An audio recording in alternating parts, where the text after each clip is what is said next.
বল হরি, হরি বল, বল হরি, হরি বল, বল হরি, হরি বল, বল হরি, হরি বল, বল হরি, হরি বল। সুন্দরবনের বুক চিরে একদিকে বয়ে চলেছে দুর্গাদোয়ানি নদী, আর ঠিক তার বিপরীত দিক থেকে বয়ে চলেছে বিদ্যা নদী। আর এই দুই নদীর তীরবর্তী হলো গোসবা বাজার। এই গোসবা বাজার প্রতিষ্ঠা করেছিলেন স্যার ড্যানিয়েল হ্যামিল্টন সাহেব। নদীর পাড়ে অবস্থিত গোসবার সেই জরাজীর্ণ শ্মশান ঘাট বা মুক্তির ধাম, বর্তমান তাকে নাম দেওয়া হয়েছে শান্তির ধাম। গোসবাবাসী যে সমস্ত মানুষজন মারা যেতেন তাদের এই মুক্তিধামে পড়ানো হতো। গোসবার বেশ কিছু শুভ বুদ্ধি সম্পন্ন মানুষ এই যে জরাজীর্ণ শ্মশান ঘাটটি পড়েছিল দীর্ঘদিনের, প্রায় 100 বছর হতে যায়, সেই শ্মশান ঘাটটিকে তারা কংক্রিটের শ্মশান ঘাটে রূপান্তরিত করলো। আর এই কংক্রিটের শ্মশান ঘাট করতে গিয়ে তাদের যথেষ্ট আর্থিক সমস্যার মাঝে পড়তে হয়েছিল। সেই সমস্যা জন্য ত্রাতার ভূমিকায় গোসবার কিছু শুভ বুদ্ধি সম্পন্ন মানুষ তারা অবতীর্ণ হন। তাদের আর্থিক সহযোগিতায় কেউ বালি দিয়েছেন, কেউ সিমেন্ট দিয়েছেন, কেউ বা রং করার খরচ দিয়েছেন, কেউ বা মায়ের মূর্তি দান করেছেন, আবার কেউ বা দান করেছে শিবলিঙ্গ।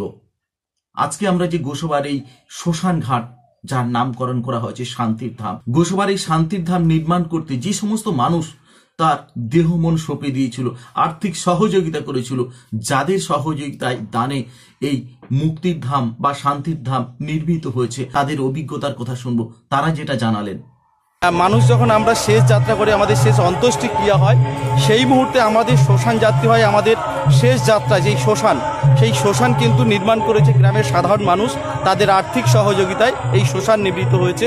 এবং গ্রামের যারা জীবনাবসান হয়, যাদের মৃত্যু হয়, শেষ পর্যন্ত তারা এই শ্মশানে কিন্তু অন্ত্যেষ্টি ক্রিয়া করে। এই শ্মশান কিন্তু যাদের উদ্যোগে হয়েছে তারা হচ্ছে গ্রামের সাধারণ মানুষ। এখানে কোনো সরকারি সাহায্য না নিয়ে ওনারা ওনাদের উদ্যোগে এই শ্মশান নির্মাণ করেছে। তো আমরা এই মুহূর্তে রয়েছি শ্মশানের পার্শ্ববর্তী একটা জায়গায়। সেই জায়গায় যিনি শ্মশানের মেন উদ্যোক্তা, এই শ্মশান কিভাবে নির্মাণ হয়েছে বা গঠন করা হয়েছে সেই সম্পর্কে আমরা শুনবো ওনার মুখ থেকে কিছু কথা। দাদাই বলুন। আমরা এই শ্মশানটা শুরু করেছিলাম প্রথম হচ্ছে গোসবা বাজারে ব্যবসায়ী একজন নিমাই বাবু, ওনার বাবা মারা যান, ওনাকে অন্ত্যেষ্টিক্রিয়া এখানে করার জন্য আমরা যখন সমাজস্থলে নিয়ে আসি, তখন এসে দেখে আমাদের এই জায়গাটা দেখে আমাদের খুব খুব মায়া হয়েছিল যে আজকে আমরা হিন্দু ধর্মাবলম্বী মানুষ, আমাদের শেষ সমাধি যেখানে বা শেষ শ্মশান আমরা যেখানে দেহটাকে সমাপ্ত করব, সেই জায়গাটা আমাদের পরিপূর্ণ অবস্থায় নেই। তখন আমরা কিছু মানুষ উদ্যোগ নিলাম যে এইখানে একটা শ্মশান তৈরি করতে হবে বলে, তখন আমাদের কয়েকজন মানুষ এইখানে আমরা উদ্যোগ নিয়েছিলাম। তার মধ্যে কিছু ছিলেন আমাদের অজিত দত্ত মহাশয়। অজিত দা আমাদের মধ্যে আজকে নেই, উনি মেন উদ্যোগ নিয়ে বললো, দেখ হরি, এই জায়গাটা আমাদের একটা কিছু করার চেষ্টা কর। তখন আমরা বললাম যে একজনে তো কখনো সম্ভব হয় না, দুজন যদি আমার পিছনে থাকে চেষ্টা করব যে শ্মশানটা কীভাবে প্রতিষ্ঠিত করা যায় আর কি। তখন মিলে দুজন কেন, এখন দেখছি আমাদের শ্মশান করার জন্য শত শত লোক এসে দাঁড়িয়ে আছে আমাদের পিছনে। সেই শত শত লোকের প্রচেষ্টা, শত লোকের আর্থিক সহায়তায় আমরা যার কাছে যে অবস্থায় গেছি সেই অবস্থায় আমাদের কিছু দান করেছে। কেউ আমাদের মুখ ফিরায়নি এবং মানে যেতে হয়নি, এমনও অন্য ব্যক্তি আমাদের কাছে এসে উদ্যোগ হয়ে আমাদের এখানে সব জিনিস দান করে। যেমন কেউ বালি দিয়েছে, কেউ পাথর দিয়েছে, কেউ টাকা দিয়েছে, কেউ সিমেন্ট দিয়েছে, কেউ ইট দিয়েছে। হ্যাঁ, যে অবস্থা যার কাছে আমরা চেয়েছি সবাই সেভাবে আমাদের কাছে এখানে। আমরা এই শ্মশান সম্পর্কে আর একজন মানে বিজ্ঞ মানুষ, বয়স্ক মানুষকে পেয়ে গেছি, গোকুল বাবু। আমরা শুনবো গোকুল বাবুর মুখ থেকে এই শ্মশান সম্পর্কে কিছু কথা। আগে হরিদাস বাবু যে কথা বললেন, উনি মাঝখান থেকে ধরেছেন আর সবটাই সঠিক, সব ঠিক আছে। আমি একটু পিছিয়ে গিয়ে এর শুরুটা বলতে চাই।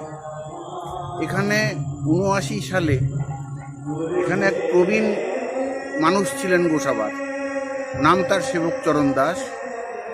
সে একদিন পঞ্চায়েত প্রধানকে গিয়ে বললেন, পঞ্চায়েত প্রধান একজন শিক্ষক মশাই ছিলেন, তার নাম তারশিস সর্দার।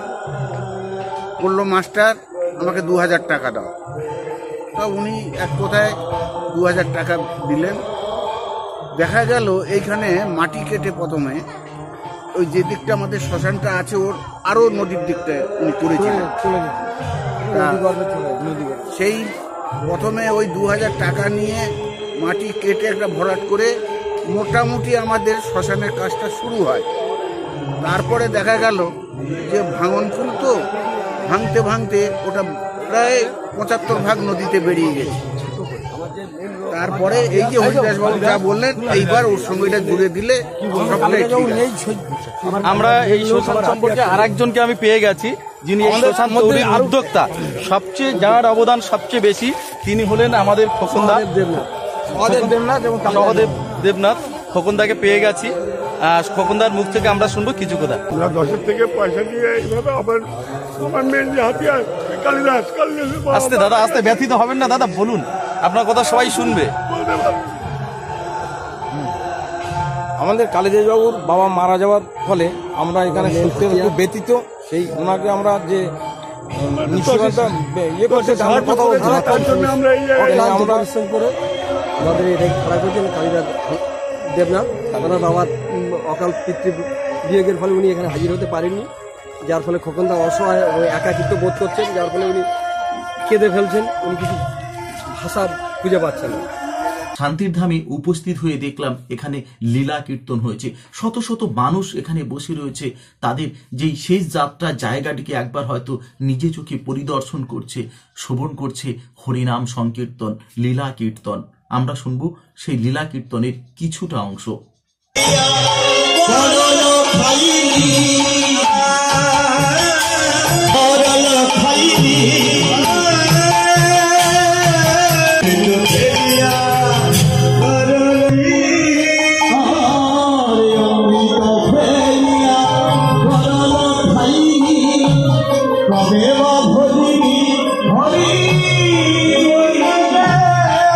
শান্তির ধামে আসা ভক্তবৃন্দ, যে সমস্ত মা বাবা, গ্রামের সাধারণ মানুষ, বিশিষ্ট ব্যক্তিরা উপস্থিত ছিলেন লীলা কীর্তন শুনতে বা দেখতে আসা এই শান্তিধাম, তাদের জন্য কিন্তু অন্ন সেবার ব্যবস্থা ছিল।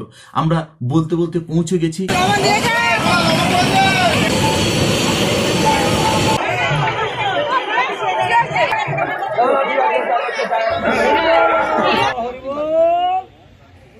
গোসাবার পুরনো শ্মশানঘাটটি সংস্কার করে নতুন শ্মশানঘাট করা হয়েছে, কিন্তু তারপরেও রয়েছে বেশ কয়েকটা সমস্যা।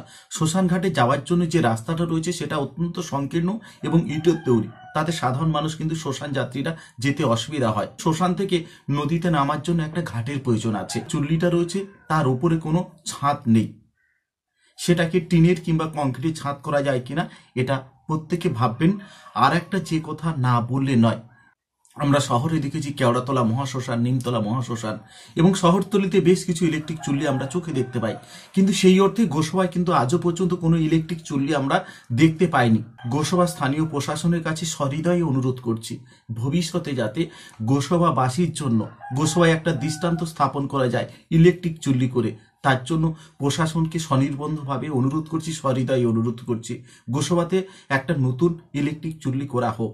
সবশেষে একটি কথা বলার, যে সমস্ত সহৃদয় ব্যক্তি, মহান ব্যক্তিরা, তাদের দানে আজকে গোসাবার এই পুরনো শ্মশানঘাটটি সংস্কার করে নবনির্মিত নতুন রূপে কংক্রিটের শ্মশানঘাট রূপান্তরিত হয়েছে। চোখের আলোর পক্ষ থেকে প্রত্যেকটা ব্যক্তিকে, শুভবুদ্ধি সম্পন্ন মানুষকে, এলাকার প্রশাসনকে সবাইকে আন্তরিক শুভেচ্ছা, অভিনন্দন। সকলে দেহ মনে ভালো থাকবেন। নমস্কার, ধন্যবাদ।